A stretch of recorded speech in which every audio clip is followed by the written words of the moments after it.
Assalomualaikum aziz arkadaşlar. Şunun ördekler var, artıkça 7-8 dona satış gerek. Kimedir ördek gerek olsa erkek ördekler, kimedir gerek olsa gelip alıp gitişleriniz mümkün. 10 gün içinde satıp yok etemiz. 10 günden keyin yok boladı.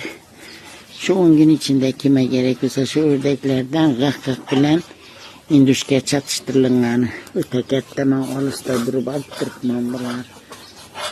Ötekette adli ördek emez. Narkını gelişemiz, geliveresile. İtibar etkiyorsanız. Bir iki kızından sonra sanızlarım koşup veriveremiz, satıveremiz. İnşallah kızıyım. Kızlarım ketti. Çünkü indüşke bilen gık çatıştırılığın bular. Adli ördek emez. İtibarlarınız için rahmet.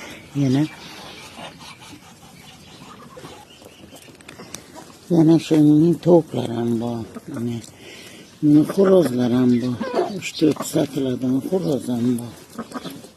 Yine böyle tavuklar yine.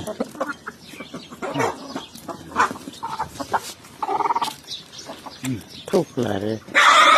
Horoz. Horozu tüpü satın babacığım. Ben şu edende durmayı da tutma.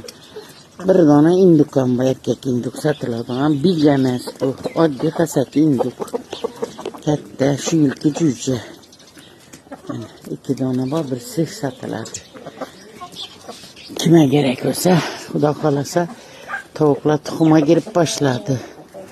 Tüye tavuklar bu, tüye horozlar bu. Lekin ular satılmaydı, tuxumu satıladı.